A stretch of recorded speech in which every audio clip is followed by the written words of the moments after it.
100 anni fa tutta la nostra regione veniva attraversata e travolta dai combattimenti del primo conflitto mondiale. La guerra, sanguinosa e lunghissima, ha visto nelle nostre terre la morte di oltre 1 milione tra soldati e civili ed ha toccato in profondità il vastissimo fronte veneto che andava da Asiago al Piave. Il Consiglio regionale ha scelto di ricordare tutto questo con una serata di musica e memoria, il cui programma è stato accuratamente selezionato per collegare storia, emozione e coscienza civile. Invito qui sul palco il Presidente del Consiglio regionale del Veneto, Clodovaldo Fato, il Vicepresidente della Regione Veneto, Marino Zorzato, Mauro Cazzarini e Paolo Rizzato, curatori della mostra sulla Grande Guerra allestita a Palazzo Ferrofini, e invito il Ministro della Difesa, Roberta Pinotti.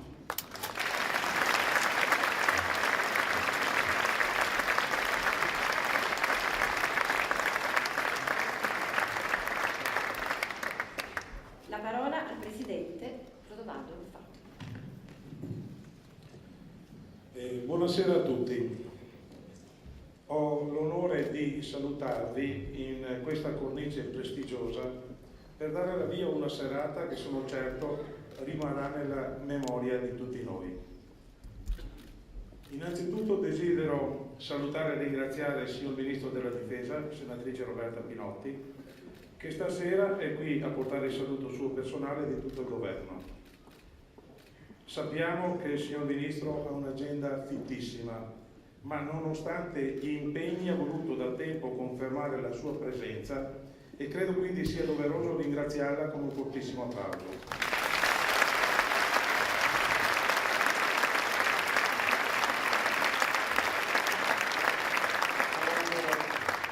Un saluto al generale di Corpo d'Armata dell'Esercito Bruno Stano, al generale di Corpo d'Armata della Guardia di Finanza Giuseppe Mango e al generale di brigata, comandante della Legione Veneto dell'Arma dei Carabinieri Maurizio Mezzavilla, all'ammiraglio Marcello Bernard, comandante dell'Istituto di Studi Militari Marittimi, e al viceprefetto Vito Cusumano. Saluto anche le tante autorità civili, militari e religiose presenti. Rivolgo un benvenuto ai sindaci e ai cittadini che hanno voluto essere qui con noi per questo splendido e oserei dire memorabile tutto esaurito della Fenice. Da ultimo non posso esimermi dal ringraziare, salutandolo, il sovrintendente della Fondazione Teatro alla Fenice, Cristiano Chiarot, la cui grande disponibilità ha reso possibile questo nostro appuntamento.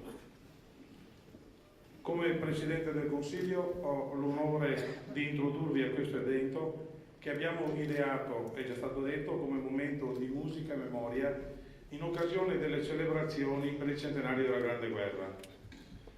Parlo di celebrazioni al plurale, in quanto il nostro ritrovarci non è un'occasione isolata, ma è un momento che si affianca ad altre importanti iniziative regionali.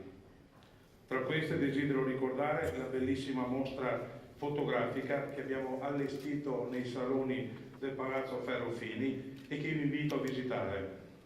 Si intitola Il fronte veneto della Grande Guerra, 100 anni, 100 immagini, e propone stupende fotografie che raccontano i lunghi anni del conflitto sul fronte veneto, le cui trincee hanno visto fronteggiarsi e combattere soldati di 26 nazionalità diverse. Oltre alla mostra e al concerto, la Regione Veneto ha deciso di ricordare il conflitto con tantissime iniziative, recuperando manufatti e trincee e proponendo una riscoperta sociale, civile e anche turistica delle zone della guerra, affinché sia conservata e tramandata la memoria di quei giorni e non vada dispersa l'eredità di quei tempi. Di tutto questo sicuramente vi parlerà tra poco il vicepresidente della giunta regionale Marino Zorzato. Voglio solo ricordare che sono trascorsi 100 anni dai giorni in cui la nostra regione veniva appunto attraversata da armate, combattimenti, bombardamenti, distruzione e morte. La guerra si è abbattuta sulle nostre terre ed ha avuto delle dimensioni difficili da immaginare. Vi suggerisco due dati impressionanti.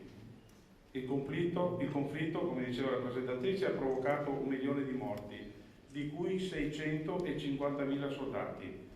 Ciò significa un caduto ogni metro di fronte. Pensate che carneficina.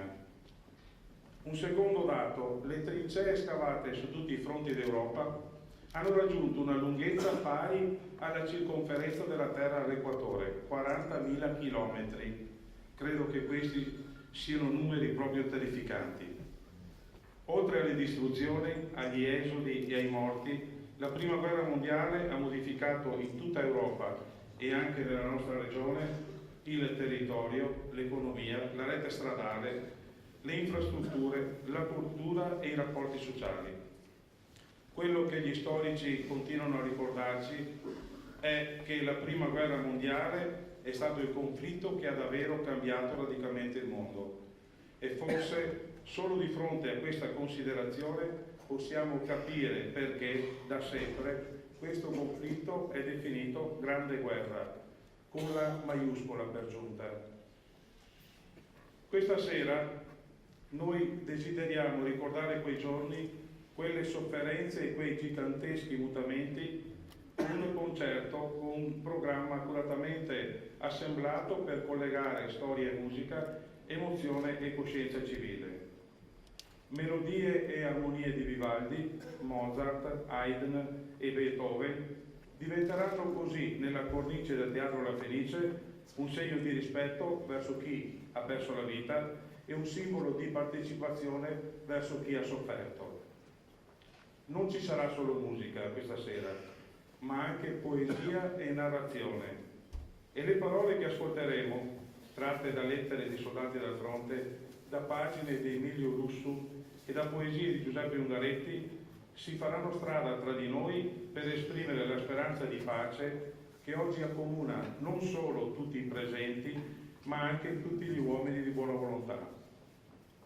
È una speranza, quella che ci anima e ci sostiene, che l'orchestra e il coro del Conservatorio Benedetto Marcello di Venezia, che stasera ci onoriamo di avere sul palco, saprà interpretare soprattutto nel momento più alto di questo concerto, il celebre Inno alla gioia di Beethoven, non a caso scelto come inno dell'Unione Europea. Non posso fare a meno di ricordare che stiamo vivendo momenti difficili, focolai di guerra in varie parti del mondo, attentati e stragi, fanatismo, odio razziale e persecuzioni religiose hanno fatto dire a Papa Francesco che siamo già nel terzo conflitto mondiale. Per questo stasera dobbiamo gridare assieme: mai più guerra, mai più morti, mai più dolore e sangue. La pace e la speranza di un presente e di un futuro sereno e pacifico, queste sono le nostre attese più alte. Mi auguro che ognuno possa questa sera condividerle e farle proprie, facendosi coinvolgere ed emozionare dal programma che abbiamo preparato per voi. Grazie per l'attenzione e buona serata a tutti.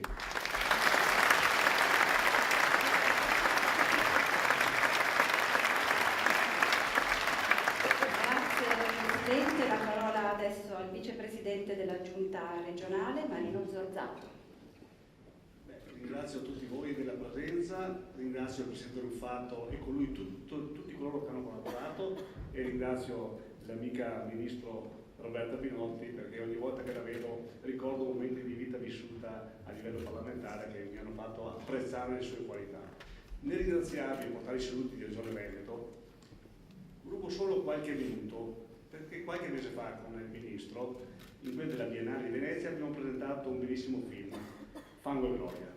E allora ci siamo posti la domanda di come divulgarlo, di come farlo diventare un momento di, come diceva il Presidente Ruffato, riflessione per tutti noi su quel tragico episodio di 100 anni fa. Ecco, a distanza di soli qualche mese, e ringrazio i sindaci in sala e con loro quelli che non sono qua.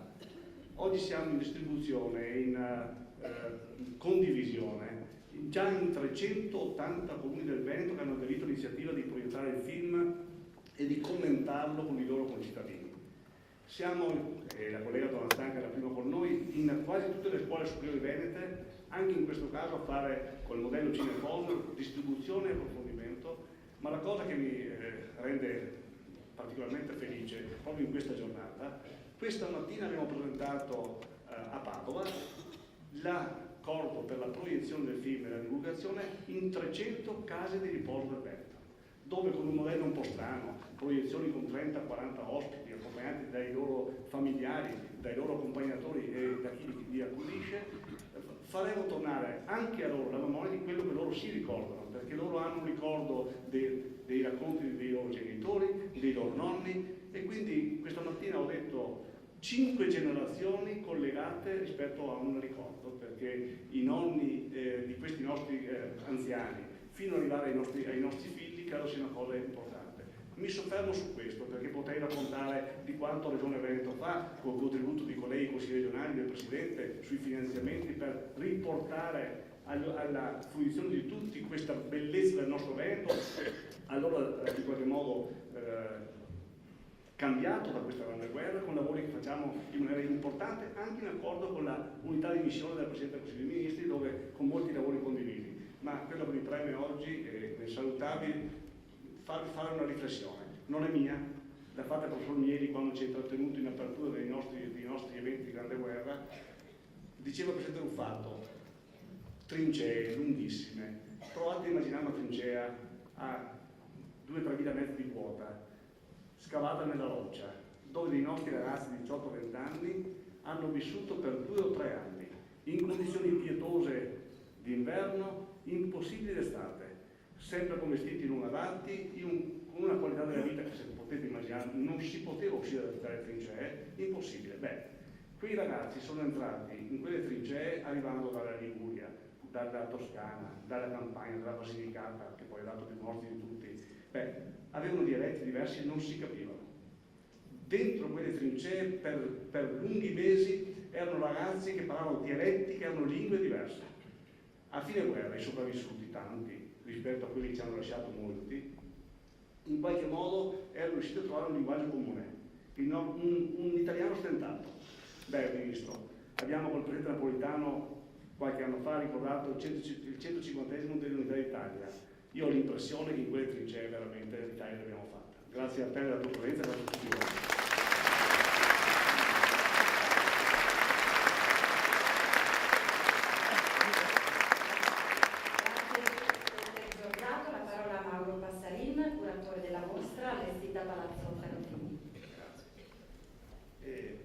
In nessun'altra parte d'Europa come nelle zone alpine e prealpine del Veneto esiste un territorio ancora oggi così profondamente segnato dalle vicende del primo conflitto mondiale. Sono luoghi che in molti casi, Vesuvio, l'Ortigare, Cimone, la Marmorada, il Grappa, luoghi, dicevo, che hanno un legame talmente profondo con la Grande Guerra da spingere a pensare che questi luoghi esistono perché è stata proprio la guerra a crearli. Questo è un paradosso, certo, però è un paradosso non così lontano dalla verità, se è vero, come è vero che in queste zone la traccia della presenza di un'umanità, come ha detto prima il Ministro, una umanità che per tutti i 41 mesi di guerra ha popolato e sfruttato in maniera intensiva questo territorio. È una presenza che si percepisce ancora oggi in ogni lembo del suolo e probabilmente rappresenta una delle più tragicamente ricche esperienze di vissuto. Le 100 fotografie presentate nella mostra Il fronte veneto della Grande Guerra raccontano alcune vicende di quei luoghi attraverso proprio le immagini di un fronte molto particolare. Noi lo abbiamo suddiviso in tre sezioni: il fronte degli Altopiani di Asiago, di Tonezza, di Pasubio.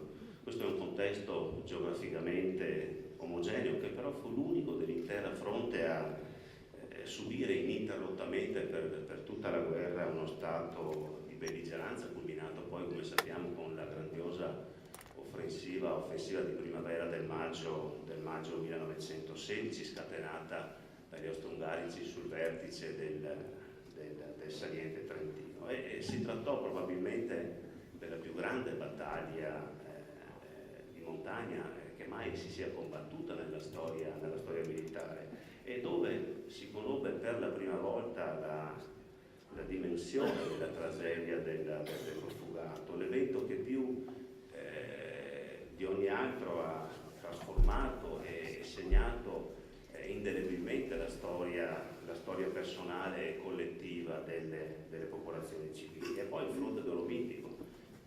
La Grande Guerra è stata un conflitto che per la prima volta ha visto trasformarsi in campi di battaglia le crode dolomitiche, come ha ricordato il vicepresidente, dove per 2 anni e mezzo montagne che già allora erano celebrate per la loro bellezza, per la loro storia alpinistica, divennano protagoniste di una straordinaria vicenda che, pensate, non ha paragoni in nessun'altra parte della fronte europea. Ecco, qui diversamente dalla trincea i soldati si uccidevano nella bellezza assoluta della montagna, della vertigine delle crode. È stata la guerra più assurda nei posti più incantati.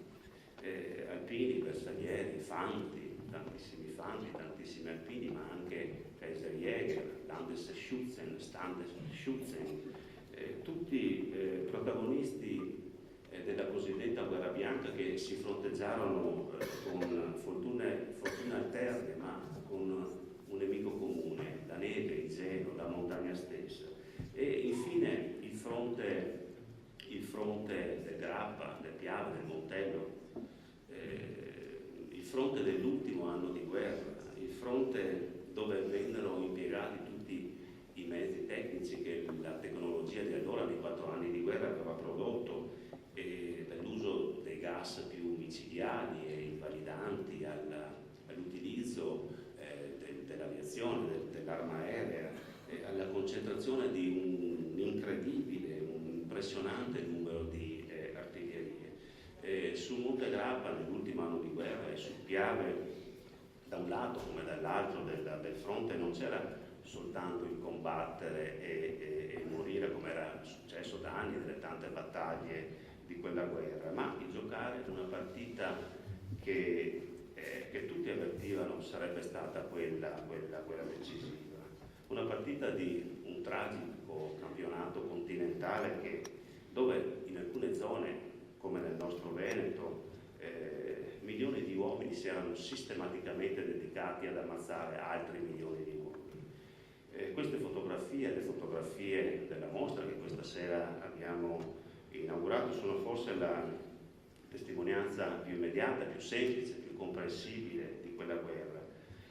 Fotografie che durante il conflitto avevano assunto un'importanza determinante nelle condotte militari, nelle condotte propagandistiche, e che ora, a distanza di molti anni, stanno giocando un ruolo sorprendentemente più grande di quanto allora previsto. Ecco, l'auspicio e l'invito è quello che possano essere viste, che possano essere guardate, che possano essere osservate, che possano essere comprese con l'intensità e l'emozione che abbiamo avuto io e il professor Paolo Pozzato quando le abbiamo scelte per questa mostra. Grazie.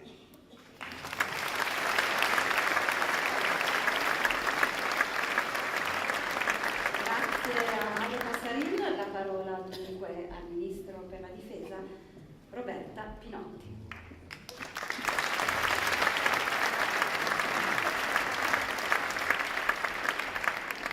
Grazie a tutti, buonasera. Sono contenta di essere qui e ho scelto di essere qui. Ovviamente, come potete immaginare, a un ministro gli inviti non mancano, e nell'anniversario della Grande Guerra, avendo avuto molti luoghi, questo è uno fra i più significativi, in Veneto, però altri luoghi dove sono sono successe cose da ricordare, sono molte gli stimoli e le richieste che arrivano al Ministero. Però ho tenuto particolarmente a essere di nuovo qui, dopo pochi mesi, perché c'ero anche a settembre, perché l'attenzione, la sollecitudine con cui i rappresentanti della Regione e delle istituzioni locali, la presenza qui di così tanti sindaci lo dimostra, hanno destinato al tema della Grande Guerra, ecco, meritava che ci fosse un'attenzione particolare da parte del Ministero. Un tema che è stato davvero, si sta celebrando con grande attenzione qui, davvero ringrazio il vicepresidente Torzato, ringrazio il presidente del Consiglio regionale, ringrazio i colleghi parlamentari che mi hanno insomma sollecitato ad essere qui questa sera, e lo si sta facendo con così tanta intensità perché questa terra, come diceva il direttore Asserin, è intrisa di quel sangue e di quella storia, e quindi ne fa memoria con una dedizione particolare. A settembre, quando sono venuta a vedere la prima proiezione del film Fango e Gloria, sono rimasta colpita da quel film. E infatti ho scritto subito alla mia collega, al ministro Giannini, per chiederle che ci fosse la più ampia diffusione possibile nelle scuole. Ed avendo io una figlia grande ma una più piccola che fa terza media e che quindi sta studiando la Prima Guerra Mondiale, dopo che ha studiato la Prima Guerra Mondiale le ho chiesto di guardare con me quel film. Ci tenevo, volevo capire se l'impressione che ho avuto io con un film di quel genere, che quindi metteva insieme le testimonianze reali, quindi documentari dell'Istituto Luce, però animati dentro una storia che riguardava dei ragazzi giovani che si innamorano, sperano nella vita e poi purtroppo uno di loro invece diventa milite ignoto e muore, poteva essere qualcosa che, come a me pareva, suscitasse in una ragazzina, perché in terza media sei ragazzina, comunque un sentimento più forte che non semplicemente studiare la storia sui libri. Ed è stato così, perché certamente mia figlia ha potuto, diciamo, rivedere in quel film tutto quello che aveva studiato, il ruolo delle donne, la difficoltà della trincea, la fatica, la sofferenza, i momenti, diciamo, di difficoltà estrema con i momenti in cui comunque invece le vittorie potevano rincuorare. Ma è rimasta certamente anche molto colpita dalla storia di questi tre ragazzi, dal fatto che due erano innamorati, ma uno di loro muore e poi alla fine, insomma, invece l'amica si sposerà con l'altro amico. E ovviamente dice che peccato, cioè lei avrebbe voluto vedere il film finire in un modo diverso, con il fatto che non moriva uno dei protagonisti. Ma perché mi è servita quella prova? Perché comunque poter partecipare emotivamente alla storia dei protagonisti è stato un modo per avvicinare al significato di quella storia, al significato collettivo di quella storia, e penso che sia importante questa operazione. La mostra che oggi abbiamo inaugurato è bellissima perché rappresenta questo, cioè poter guardare i volti di quei contadini, di quei militari, di quelle persone, di quei profughi che davanti all'obiettivo, pur con diciamo la fissità che davanti ad un obiettivo si poteva avere in quei momenti, però trasmettono quella che era la loro umanità, le loro speranze, quello che stavano vivendo, è qualcosa che passa, importante, significativo, ed è una memoria che non possiamo abbandonare, perché la memoria è il sarcofago, è il